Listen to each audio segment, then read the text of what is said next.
Welcome back to the show on a Friday morning at 6:51, and it's time now to head to Africa. We're going to check in with Ben Webster. Of course, Expedition Africa continues, and it's time for another update. Good morning, Ben. How are you?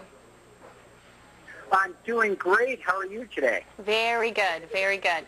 Now, when we last spoke with you, I guess just a couple days ago, you were going to be getting some cake.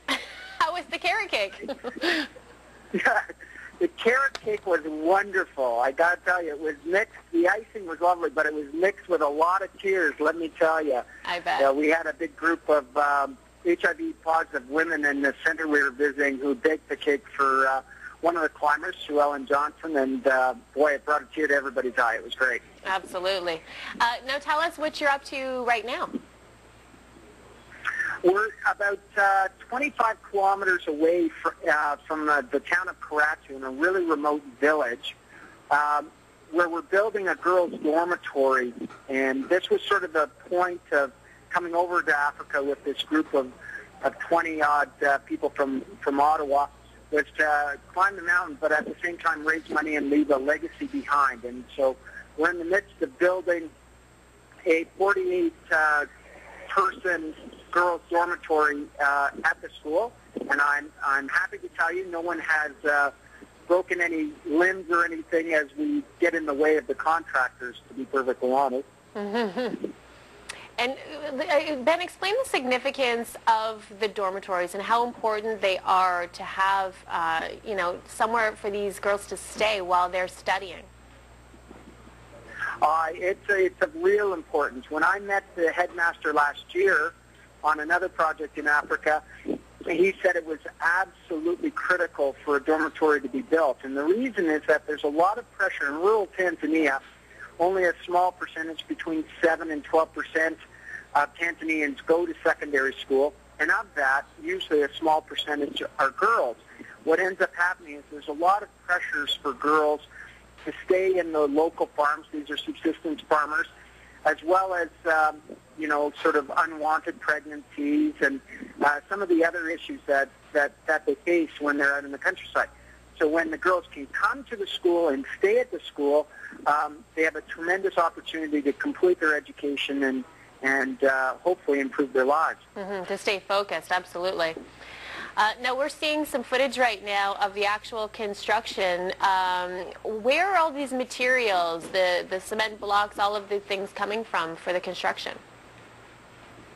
Well, they get brought in from the local town of Karatu, and that's what I was saying before. We're trying to do our best. I got to be perfectly honest. None of us have particularly good construction skills. So we were working with the local Tanzanian builders, just trying not to get in their way and helping out where we could. And more than anything else, trying not to hurt ourselves, I think, with those big blocks. Mm-hmm. But it's just a wonderful opportunity to actually physically be there with the community and the people that you're helping, and of course with all the school kids and the young women that'll benefit from this dormitory. And so, Ben, when we log on to algonquincollege.com/Africa2009, we're going to see, obviously the blog is there, but we're going to see this mini documentary that people can actually watch. Absolutely. We've already posted close to an 8-minute documentary on the climb that took place, and it's a lovely little piece that shows the success of the crew going up to the top of Kilimanjaro. But at the same time, if you go to the website, and we recommend, or we hope everybody comes to the site, they'll also be able, like you said, see the blogs or hear the blogs of the different people in the group and their impressions of what they're seeing over here in Tanzania.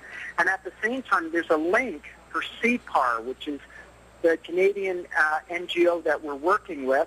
And if anybody would like to donate towards this dormitory, they'll have that opportunity through Algonquin College and CPAR. And so, as you were saying, you're obviously not going to be there for the entire construction of it. What will you get updates on it after? Will you be back again? Absolutely. CPAR, which stands for Canadian Physicians for Aid and Relief, is an NGO we're working with, and they're very committed Canadian folks over here in this area of Tanzania, and they will follow up and they'll actually administer the building to ensure that completion and the budgets are all met. So it's great because it allows us to have the confidence to know that we can come back to Ottawa and the job will get completed.